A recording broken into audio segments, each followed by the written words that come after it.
जय हिंद दोस्तों। एमपीपीएससी का दोस्तों 2023 का जो प्रीलिम्स होने वाला है वो 17 दिसंबर को है। और दोस्तों इसके एग्जाम फॉर्म भरे जा रहे हैं ऑनलाइन और इसकी डेट भी दोस्तों बढ़ चुकी है। 8 नवंबर दोस्तों लास्ट डेट है, तो आप लोग सभी एमपीपीएससी प्रीलिम्स का दोस्तों फॉर्म भर सकते हैं। वहीं दोस्तों जो मेंस होना था 2022 का दोस्तों, उसका जो है एग्जाम जो डेट है वो एक्सटेंड हो चुकी है। क्योंकि आपको पता है कि जो एमपी मध्य प्रदेश में दोस्तों आपको एग्जाम देखने को मिलने वाले हैं, तो इस वजह से दोस्तों 2022 का जो मेंस का एग्जाम होना था उसकी एग्जाम डेट बढ़ गई है। लेकिन 2023 का दोस्तों प्री होना है, उसके लिए हम लोग दोस्तों टेस्ट सीरीज लेकर आए हैं। और ये टेस्ट सीरीज बिल्कुल बहुत ही बेनिफिशियल होगी। क्यों होगी? क्योंकि इस टेस्ट सीरीज में दोस्तों मैंने क्वेश्चन बनाए हुए हैं और साथ ही साथ क्वेश्चन मैंने जो आए हुए हैं प्रीवियस ईयर उनको भी इंक्लूड किया हुआ है। तो आपको ये डबल बेनिफिट मिलने वाला है कि एक तो आपको जो मैंने क्वेश्चंस बनाए वो आपको देखने को मिलेंगे, साथ ही साथ मैंने जो प्रीवियस ईयर क्वेश्चन लिए हैं यानी पीवाईक्यू भी लिए हैं इसमें, तो वो भी इंक्लूड हो जाएंगे। और ये हमारे दोस्तों जो टेस्ट होगी उसमें ये 1000 से भी ज्यादा दोस्तों, इवन मैं आपको बता दूं कि 2000 से ज्यादा आपको एमसीक्यू देखने को मिल जाएंगे। और 17 दिसंबर को दोस्तों टेस्ट है, तो इससे पहले हम लोग बहुत सारे टेस्ट कंडक्ट कर लेंगे। तो ये टेस्ट सीरीज दोस्तों आपको बहुत हेल्पफुल करेगी। पिछली बार दोस्तों जो अगर हम बात करें 23 में हुआ था, 2022 का ही दोस्तों जो हुआ था आपको देखने को मिलता है, उसमें मेरे टेस्ट सीरीज से दोस्तों इवन 30 से 35 क्वेश्चन दोस्तों आपको देखने को मिले थे। तो आज जो हम अब जो मैं आपको टेस्ट सीरीज स्टार्ट कर रहा हूं, तो इसमें दोस्तों ये रेशियो मैंने कोशिश की है कि बढ़ जाए दोस्तों। तो आइए स्टार्ट करते हैं। पहला हमारा जो टेस्ट है, इस टेस्ट में दोस्तों मैंने क्या किया है, 50 क्वेश्चंस लिए हैं। मैं कोशिश करूंगा कि हर टेस्ट में इवन 50 से कम क्वेश्चन ना हो। हर टेस्ट में कोशिश करूंगा कि मैं 50 एमसीक्यू लेकर आऊं। और दोस्तों ये लेक्चर बड़ा ना हो, इसलिए मैं कोशिश करूंगा कि 50 ही क्वेश्चन रखूंगा। अदरवाइज मैं 100 क्वेश्चन भी रख सकता था, लेकिन ये लेक्चर बड़ा हो जाएगा, इसलिए मैं सिर्फ 50 क्वेश्चन ही लेकर चलूंगा। तो आइए स्टार्ट करते हैं। पहला टेस्ट हम लोग लगाते हैं। पहला क्वेश्चन आपके सामने ये है, इनमें से कौन परमार वंश का शासक नहीं था दोस्तों? आपको बताना है कि कौन नहीं था। उपेंद्र, मुंज, गंगदेव या फिर उदयादित्य। इनमें से आपको बताना है कौन सा दोस्तों परमार वंश का शासक नहीं था दोस्तों। तो आपको देखने को मिलता है जो गंगदेव है दोस्तों, ये परमार वंश के शासक नहीं थे। अब आपको बताना है कि ये किस वंश के शासक थे, ये कमेंट बॉक्स में बताना है।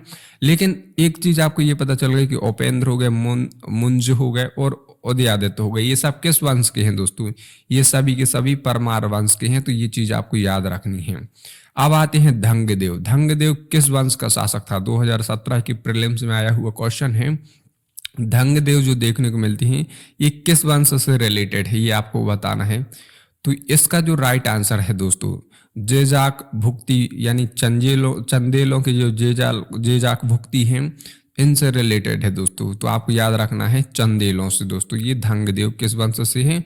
जेजाक भुक्ति के चंदेलों से दोस्तों। तो ये क्वेश्चन आपको याद रखना है। मालवा, परमार और महिष्मती कलचुरी से और त्रिपुरी भी कलचुरी से दोस्तों ये देखने को मिलती हैं। अब 1956 में दोस्तों जब मध्य प्रदेश का कौन सा क्षेत्र महाराष्ट्र को दे दिया गया था? आपको पता है कि 1 नवंबर 1956 को दोस्तों मध्य प्रदेश का गठन होता है 1956 को। तो आपको बताना है कि कौन सा क्षेत्र दोस्तों जो है महाराष्ट्र में मिला दिया गया था। तो महाराष्ट्र का दोस्तों आपको जो देखने को मिलता है, अगर हम बात करें महाराष्ट्र का जो पूर्वी एरिया हो गया, विदर्भ वाला रीजन दोस्तों जैसे कहते हैं, यानी मध्य प्रदेश का कौन सा साउथ वाला नीचे का रीजन, और महाराष्ट्र का दोस्तों जो इस साइड पूरब वाला रीजन आपको देखने को मिलेगा नॉर्थ ईस्ट में। तो ये विदर्भ वाला जो एरिया है दोस्तों, ये महाराष्ट्र का सबसे पिछड़ा इलाका देखने को मिलता है। तो ये एरिया मध्य प्रदेश ने क्या है, महाराष्ट्र को दे दिया था। क्यों? क्योंकि ये जो एरिया है ये मराठी भाषी था, तो इसलिए दोस्तों ये पूरा का पूरा विदर्भ जो रीजन है ये फिर किसको दे दिया था? महाराष्ट्र को दे दिया था दोस्तों। तो ये चीज आपको याद रखनी है। अब आते हैं चौथे क्वेश्चन पर। मंडला राजधानी थी सिंधिया की, गोंड की, छत्तीसगढ़ की या चंदेरी की? तो मंडला जो राजधानी देखने को मिलती है ये किसकी है? छत्तीसगढ़ की राजधानी दोस्तों देखने को मिलती है मंडला। तो ये चीज आपको याद रखनी है दोस्तों। मंडला जो अब वर्तमान में देखने को मिलता है कहां पर है? मध्य प्रदेश में है। जब से हमारा सन 2000 में दोस्तों मध्य प्रदेश का क्या है रीऑर्गेनाइजेशन होता है और फिर क्या है छत्तीसगढ़ अलग हो जाता है। तो ये मंडला किसमें मध्य प्रदेश में आ जाता है। ग्वालियर राज्य की स्थापना किसने की थी दोस्तों, ये आपको बताना, ये बेहद ही फेमस क्वेश्चन है दोस्तों। Who founded the Gwalior state, यानी ग्वालियर राज्य की जो स्थापना है किसने की थी, तो इसकी स्थापना दोस्तों महादजी सिंधिया, ये आपको याद रखना है कि महादजी सिंधिया ने क्या है ग्वालियर राज्य की स्थापना की थी। ये चीज आपको याद रखनी है। मध्य प्रदेश में अवंती किसे कहते हैं, तो ये आपको याद रखना है कि अवंती किसे कहते हैं दोस्तों। आपको 16 जो महाजनपदें देखने को मिलती थी उनमें से इसको इंक्लूड किया जाता है। तो अवंती किसे कहते थे दोस्तों, तो अवंती जो देखने को मिलता है दोस्तों कौन, उज्जैन, ये बी वाला इसका राइट आंसर है। उज्जैन को दोस्तों अवंती कहते हैं। जिब्राल्टर ऑफ इंडिया किस दुर्ग को कहते हैं, ये चीज आपको याद रखनी है कि जिब्राल्टर ऑफ इंडिया किस दुर्ग को कहा जाता है, तो ये दोस्तों आपको देखने को मिलता है कौन, ग्वालियर। ग्वालियर का जो दुर्ग है दोस्तों इससे क्या है जिब्राल्टर ऑफ इंडिया कहा जाता है। अब आते हैं अगले क्वेश्चन पर। उत्तर भारत की जो मैंने आपको बताया था कि 16 जनपदों में से कितनी जनपदें जो है मध्य प्रदेश में थी, तो ये आपको बताना है कि 16 थी ऑल ओवर इंडिया में दोस्तों, नॉर्थ इंडिया में। तो इनमें से अगर हम बात करें तो मध्य प्रदेश में कितनी थी, तो मध्य प्रदेश में कितनी थी, 2 आपको देखने को मिलती हैं। 2 कौन कौन सी थी आपको कमेंट बॉक्स में बताना है। कौन सा राजवंश मध्य प्रदेश से संबंधित है, तो ये चीज आपको बतानी है, कलचुरी, प्रतिहार, चालुक्य या काकतीय। तो ये अगर आप देखेंगे दोस्तों प्रतिहार, चालुक्य, काकतीय, ये सब किससे रिलेटेड हैं दोस्तों, ये सब आपको साउथ में देखने को मिल जाएंगे। चालुक्य, काकतीय, प्रतिहार, ये सब साउथ में आपको देखने को मिलेंगे, बल्कि कलचुरी आपको मध्य प्रदेश में देखने को मिलेगा। तो ए इसका राइट आंसर है। अब आते हैं अगले पर क्वेश्चन पर। किस ग्रंथ से पता चलता है कि बुद्ध काल में अवंती की राजधानी उज्जैनी थी, तो आपको ग्रंथ का नाम बताना है दोस्तों। तो ये ग्रंथ कौन सा है दोस्तों, पाली ग्रंथ से पता चलता है कि बुद्ध काल में जो है अवंती राजधानी किसकी थी, उज्जैनी की देखने को मिलती है। तो ये चीज आपको याद रखनी है कि उज्जैनी की राजधानी कौन थी, अवंती थी।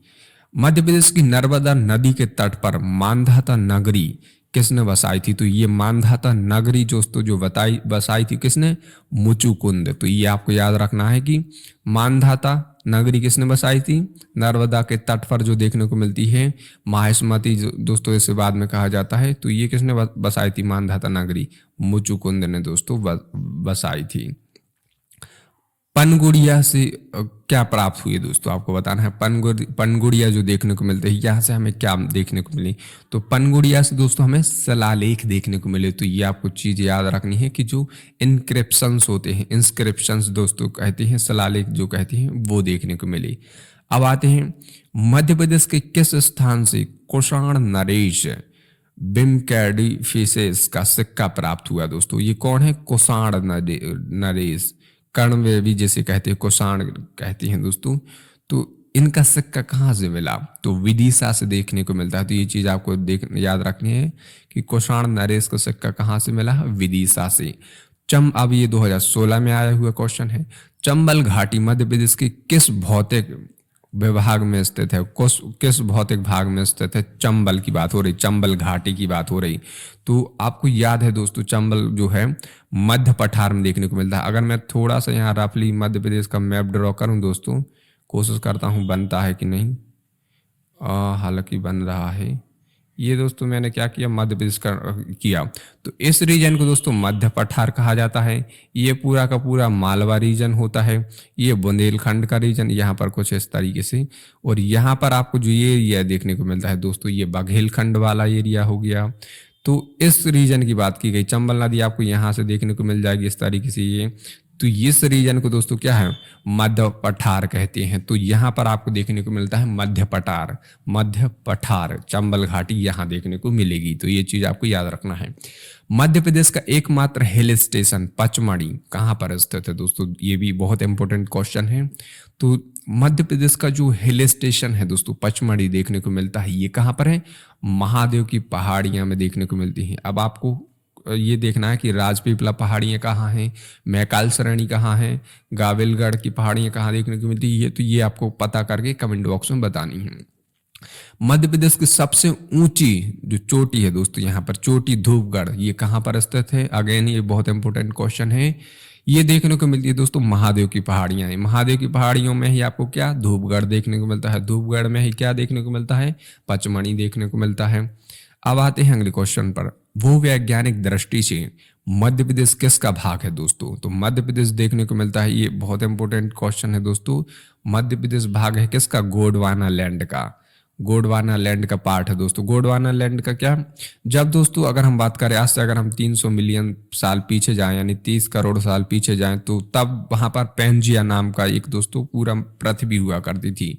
तो यहाँ पर आपको जो साउथ अफ्रीका वाला पार्ट देखने को मिलता था, इसे दोस्तों गोंडवाना कहती थी। और ये पूरा यूरेशिया है ऊपर, अगर हम बात करें ये रसिया वाला पूरा रीजन।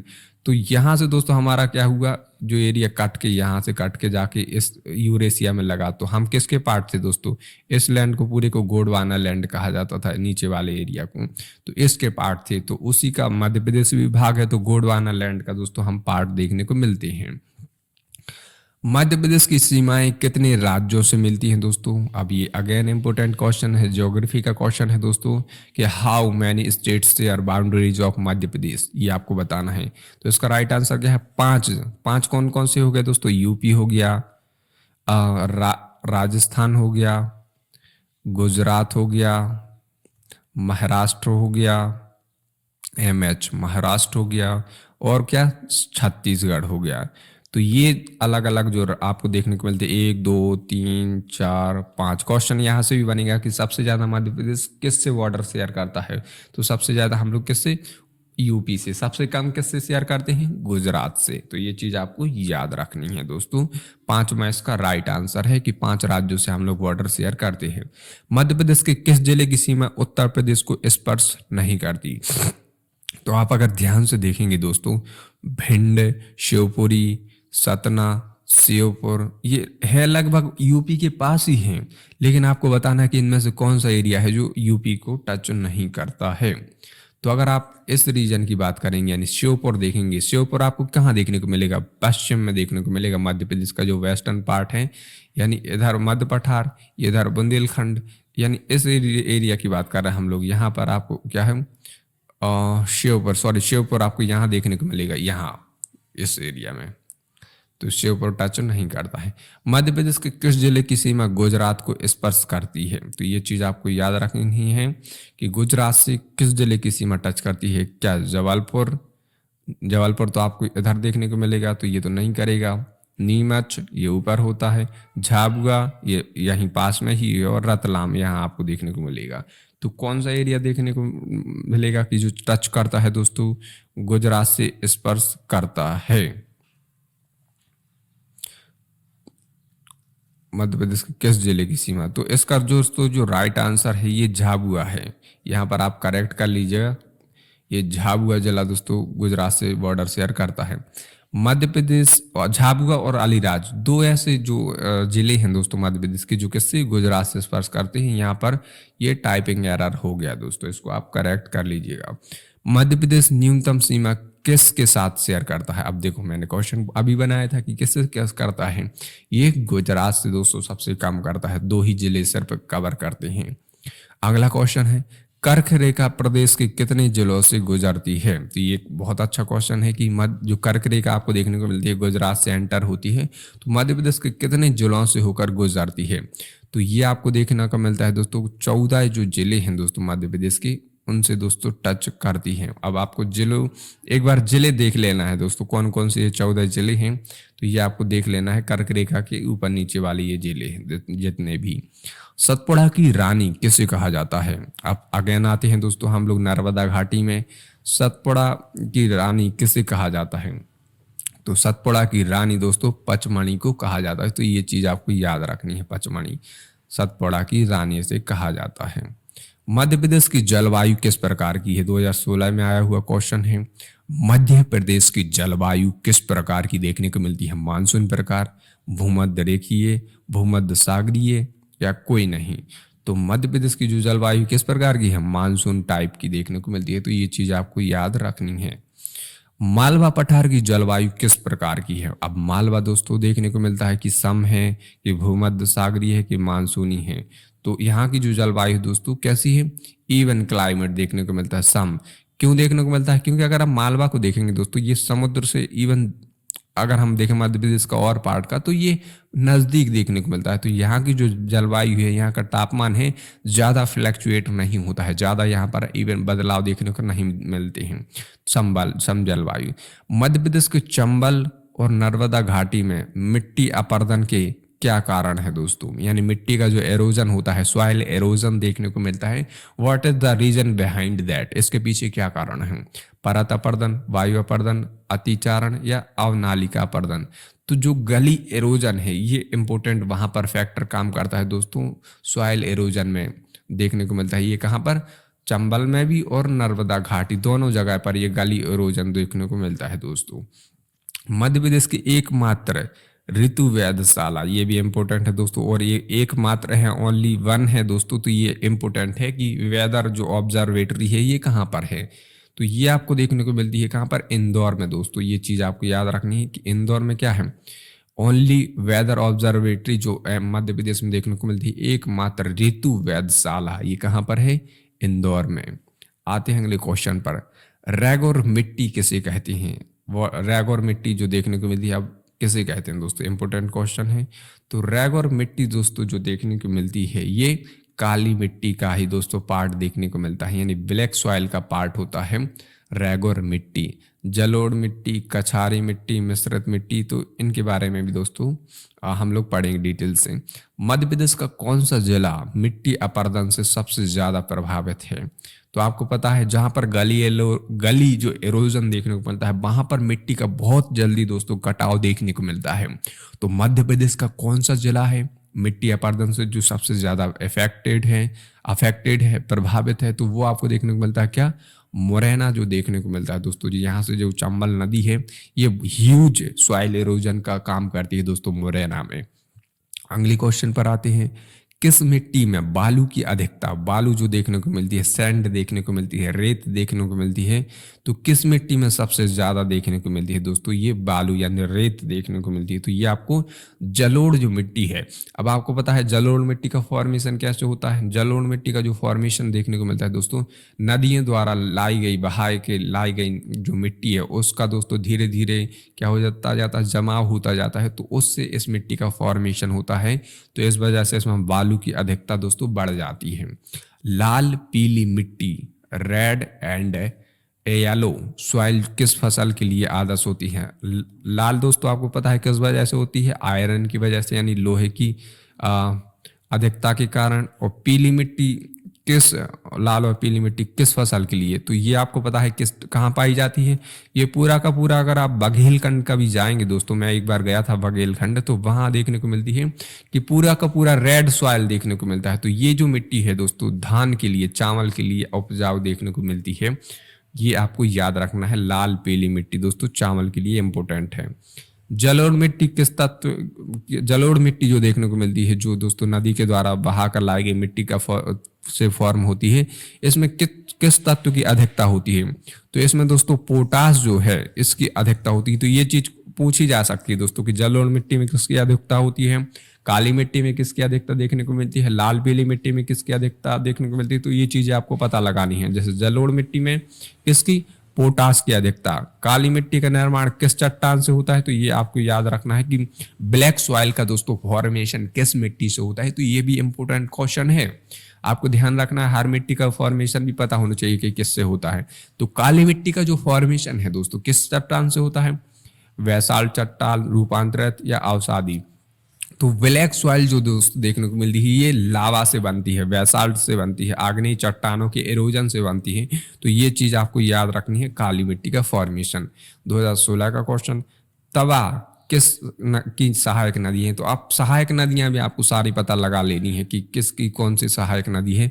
तो तवा किस नदी की सहायक नदी है, तो आपको पता है दोस्तों नर्मदा नदी की सहायक नदी है दोस्तों। ये आपको कहाँ, दक्षिण से देखने को मिल जाएगी तवा नदी, इस तरीके से देखने को मिल जाएगी तवा। भेड़ाघाट पर कौन सा जलप्रपात है दोस्तों, धुआंधार, दुग्धधारा, कपिलधारा, चचाई। तो ये हालांकि अगर देखा जाए तो ये चचाई को छोड़ दिया जाए तो बाकी के सारे जो जल प्रपात हैं ये किस पर हैं? नर्मदा नदी पर स्थित हैं दोस्तों। अगर चचाई छोड़ दिया जाए तो ये किस पर है? बीहड़ नदी पर देखने को मिलता है। तो बीहड़ ये वाला छोड़ दिया जाए तो बाकी के हैं तो सभी नर्मदा पर, लेकिन यहाँ पर पूछा गया कि भेड़ाघाट पर कौन सा है। तो भेड़ाघाट पर दोस्तों जो देखने को मिलता है धुआंधार जलप्रपात देखने को मिलता है दोस्तों। तो ये जबलपुर में है दोस्तों, ये चीज आपको याद रखनी है। बेतवा नदी के किनारे स्थित शहर का नाम बताना है। तो कौन सा शहर है जो बेतवा नदी पर स्थित है? ओरछा, उज्जैन, मंडीदीप या ओरेना मुरैना। तो मंडीदीप तो ये दोस्तों आपको इस साइड देखने को मिल जाएगा। अगर हम बात करें भोपाल साइड, मुरैना आपको ये ऊपर देखने को मिल जाएगा। उज्जैन ये आपको इसी मालवारी जन्म देखने को मिल जाएगा। बचा है ओरछा, क्योंकि यहीं से दोस्तों क्या है बेतवा नदी बहती है। तो ओरछा नदी दोस्तों, ओरछा जो शहर देखने को मिलता है जो मध्य प्रदेश का टूरिज्म स्पॉट है। अगर हम बात करें बहुत सारे पर्यटक यहाँ पर आते हैं ओरछा में। तो ओरछा क्या है बेतवा नदी पर दोस्तों स्थित है। तो ये चीज आपको याद रखनी है। मध्य प्रदेश की गंगा किस नदी को कहा जाता है? वह बहुत इंपॉर्टेंट क्वेश्चन है दोस्तों कि मध्य प्रदेश की गंगा, भारत की गंगा, मध्य प्रदेश की गंगा, दक्षिण की गंगा। तो ये चीजें आपको याद रखनी है। मध्य प्रदेश की गंगा किसे कहते हैं? नर्मदा को। और दक्षिण की गंगा किसे कहते हैं? कमेंट बॉक्स में बताइए। मध्य प्रदेश का सबसे ऊंचा जलप्रपात कौन सा जलप्रपात है दोस्तों? तो ये आपको पता ही है दोस्तों, फेमस जलप्रपात चचाई जलप्रपात। अब मैं यहाँ पर एक क्वेश्चन आपके लिए देता हूँ कि कपिल धारा किस नदी पर है, भालकुंड किस नदी पर है और सहस्त्र धारा किस नदी पर है? ये कमेंट बॉक्स में बताइए। कौन सी नदी मध्य प्रदेश में से नहीं बहती है? तो बहुत इंपॉर्टेंट क्वेश्चन है। नर्मदा तो बहती है, ताप्ती बहती है, महानदी दोस्तों आपको देखने को मिलती है, ये भी मध्य प्रदेश से फ्लो होती है महादेव की पहाड़ियों से। बचा हुआ कृष्णा नदी है। तो कृष्णा नदी दोस्तों ये दक्षिण में देखने को मिलती है। ये दोस्तों फ्लो नहीं होती है मध्य प्रदेश से। नर्मदा की मध्य प्रदेश में कुल लेंथ कितनी है? कहाँ पूछा गया है? एमपी में ओनली। तो मध्य प्रदेश में देखने को मिलती है कितनी? 1077। ये चीज आपको याद रखनी है। 1077 एमपी में नर्मदा नदी की जो कुल लेंथ देखने को मिलती है। उज्जैन किस नदी के किनारे बसा हुआ है? तो ये तो आपको याद ही होगा, क्षिप्रा नदी। यहाँ पर दोस्तों कुंभ का मेला भी लगता है। तो क्षिप्रा नदी के किनारे उज्जैन बसा हुआ है। अब आते हैं दार्दी जलप्रपात। जितने भी वाटरफॉल्स हैं दोस्तों इन सभी को आपको एक बार रिवाइज करके जाना है कि दार्दी जलप्रपात किस नदी पर है। तो इसका राइट आंसर दोस्तों क्या है? नर्मदा। बहुत सारे जलप्रपात आपको नर्मदा पर ही देखने को मिलेंगे दोस्तों। तो नर्मदा। मध्य प्रदेश की कौन सी नदी सर्वाधिक अवनालिका? अभी मैंने आपको बताया था कि अवनालिका का मतलब होता है गली एरोजन दोस्तों। तो ये किस रिवर पर देखने को मिलता है? ये चंबल रिवर पर आपको देखने को मिलता है। मध्य प्रदेश में अब देखो यहाँ से यूपीएससी का भी क्वेश्चन बना था दोस्तों।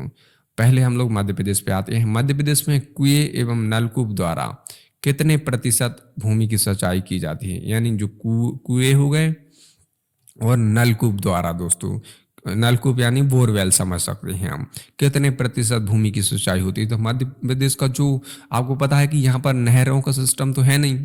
तो मोस्टली अगर आप देखेंगे तो इन्हीं से, यानी हमारा जो एरिया है अगर हम 100% मान लें तो 100% का दोस्तों अगर हम देखें जो 2/3 है यानी 66.2 सही 1/3% जो एरिया है दोस्तों ये किससे है दोस्तों?